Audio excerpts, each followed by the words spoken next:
So I got asked by a couple of my subscribers to post videos of my birthing experiences. So we'll start with Adeline.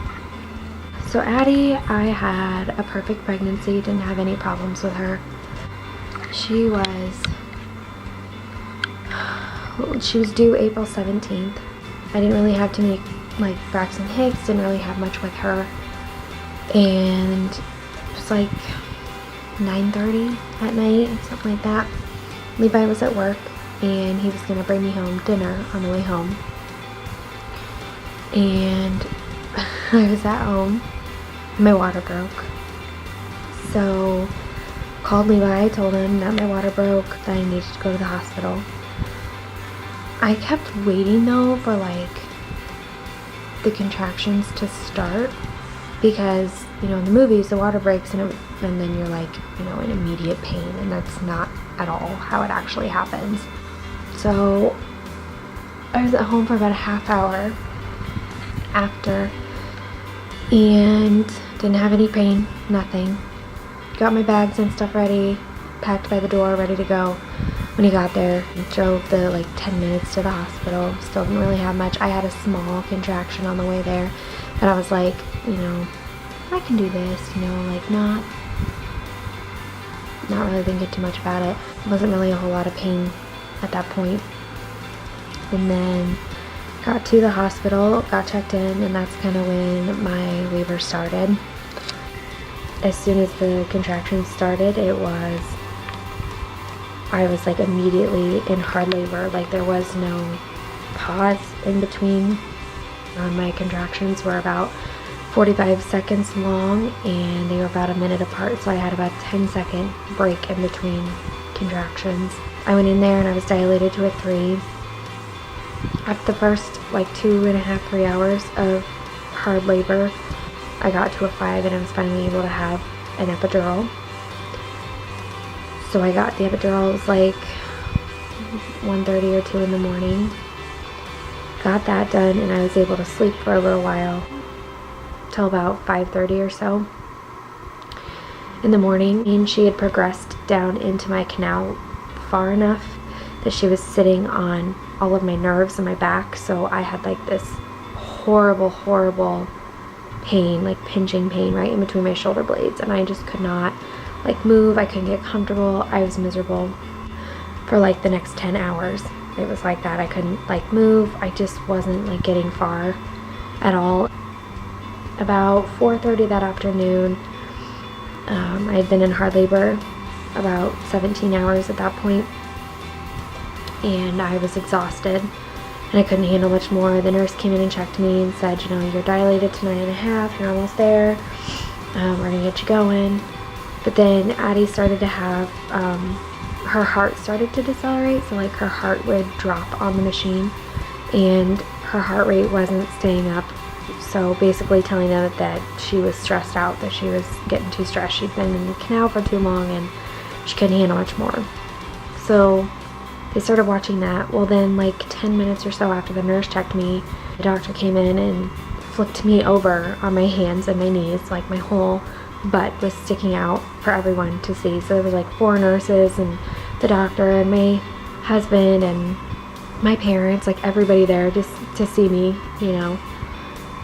completely hands and knees, everything showing. And at that point I was in so much pain, I didn't care. I was telling the nurses please just cut her out, I can't do this anymore. And I had oxygen on and it was not a good sight. Well, they flipped me back around and the doctor's we don't have time to explain, but we need to do a C-section right now.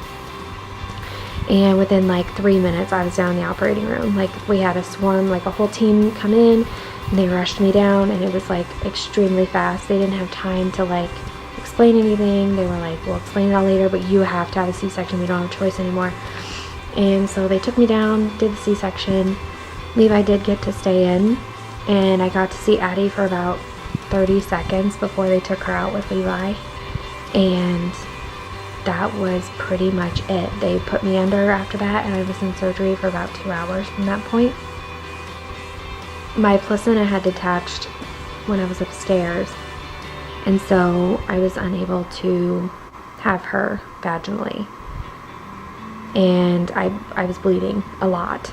So when I came upstairs after having her, I was really groggy. I had to have 3 blood transfusions after her. I was really sick for a couple days after. So I was in labor a total of 19 hours, and but I got her. She was perfect.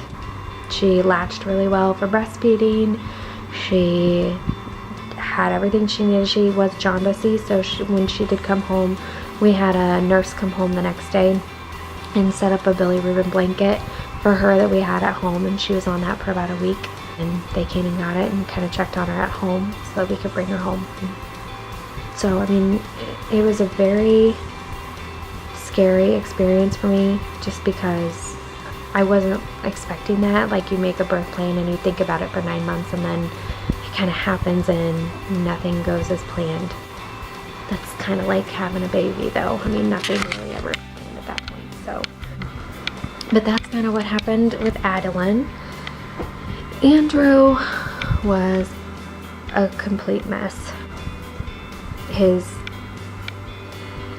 whole pregnancy was a hot mess. So I found out I was pregnant with him about 8 weeks in, because I didn't think I'd be having any more kids, and found out I was pregnant. I want to say 3.5 months into that pregnancy. I found out that I had 5 dime-sized gallstones, and if you've ever had a gallstone, you know that they are incredibly painful, and they cause you to have a lot of symptoms like diarrhea and vomiting and pain every time you eat, like excruciating pain. So his whole pregnancy, I mean, I was sick the entire time. I couldn't eat anything. I was constantly throwing up, constantly getting sick. I lost like 80 pounds through the whole pregnancy just because I was so ill, but he was so healthy the whole time. They were worried, you know, just because I had lost so much weight. They were concerned about his nutrition and if he was getting enough. He came out really, really healthy, actually. So with him, I was due July 16th, so we had scheduled a C-section for July 17th, and June 25th, I woke up that morning at like 2 in the morning, and I was like not feeling well at all. And throughout the whole day, I just kept like getting worse and worse. Like I felt so nauseous, but I had been that way the whole pregnancy, so it wasn't like it was a new thing. So my mom came over that morning because she was going out camping with my dad and my aunt and uncle. They were going out camping like an hour away, and I told my mom that morning, I'm like, Mom, I really don't think you should go. Like, I'm really not feeling well. And she's like, I know, but you've been sick this whole pregnancy. You're not due for another month. Like, you need to just relax, whatever. So after about an hour or so after she left, I called the hospital and I said, look, I haven't been feeling well. These are my symptoms. These are what's going on. I've been having contractions. They're not close together, but they are consistent. And the nurse said, okay, just drink, a lot of water, because they could be Braxton Hicks, and drink a lot of water, take a warm bath, eat something, whatever. So throughout the day, I just kept track of my contractions. They kind of progressed throughout the day. And it was like 5:30 at night. Levi called and said, hey, I'm off work. Do you want something to eat? And I said, well, I haven't wanted to eat anything most of the day because I have felt really sick. But yeah, go ahead and get me a taco salad from Taco John's. He's like, all right. So I ate the taco salad. Don't ever do that. If you suspect labor, do not ever eat a taco salad. I still to this day cannot eat one. Even the smell of them makes me want to barf. But anyway, so ate the taco salad. Still felt like crap. And I just couldn't do it anymore. So told Levi, so we need to go to the hospital. I need to be checked out. Got to the hospital and I said, I called you guys earlier. I did everything you told me to. I'm just still not feeling well. And they're like, okay, well, let's go ahead and check you out just to be safe. You're not due for another month, so I think it'll be fine. I had an OB appointment the day before this happened, And my OB told me specifically, it's like, you're not due for another month. Don't you go into labor. I'm going on vacation, leaving tomorrow. Please just, hold it in. And I said, okay. And the very next day, he left for vacation. The very next day, I went into labor. So, got up to the hospital. Nurse checked me, and she's like, oh, well, you're dilated to 7. So we can't send you home now. And you're scheduled for a C-section, so we're going to have to do the C-section tonight. This was at like 9:30 at night. I was like, okay. And she's like, have you eaten in the last 6 hours? I said, well, yeah, I just ate a taco salad. Well, when did you do that? About an hour ago. And she was like, oh, well, I'll give you some medicine and I'll be fine. I was like, okay. So she gave me this little cup of purple juice. She's like, just drink that and then it'll keep the food down. Okay.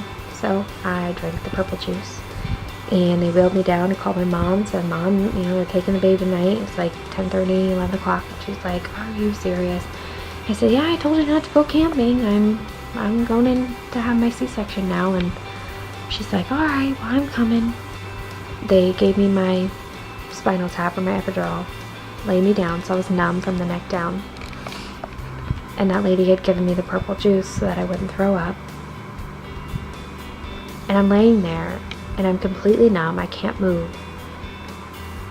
But I know I'm gonna puke. Like, I can feel it moving up my esophagus, and I'm like, I turned my head and I looked at the anesthesiologist and I said, I'm gonna throw up. And he's like, no, you're numb and you had the medicine. It'll just feel like that. I'm like, no, you don't understand. I'm going to puke. I said, I can feel it coming up. And you have no idea what it's like to throw up when all of your muscles are completely numb. Because when you puke, all your muscles kind of help to move everything up. And I basically had to just turn my head and it was just like rolling out of my face. It was so disgusting. My son was born.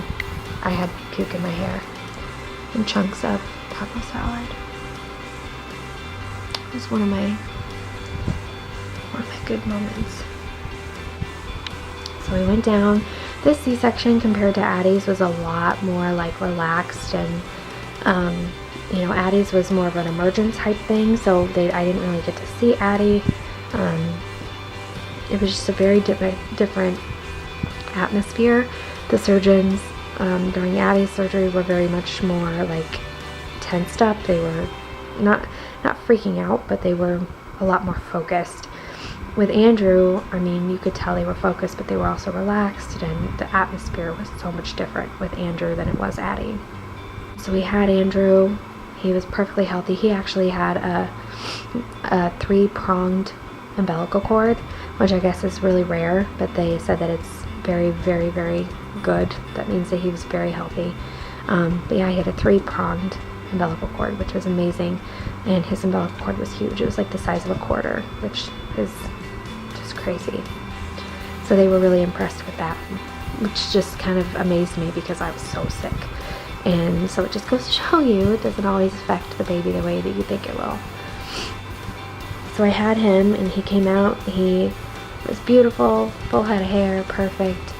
And then 2 weeks later I got my gallbladder out. So I was a hot mess for a while after that, just because of the 2 surgeries. I had felt really bad and just was not in a good place. I was really sick all the time, and it was really rough. But his surgery was so much different, and his labor was so much different, and so each experience for me was really, really, each experience had pluses. It was beautiful and perfect, and I'm so thankful. I wouldn't have had it any other way, but I survived. And it was a really great experience. It was scary. Obviously everybody's story is different. That's what makes birthing stories so beautiful, is that everyone has a different experience and not a single one is alike. And I would love to hear your birth stories or comments, and I will post again later. Thanks guys, have a good night.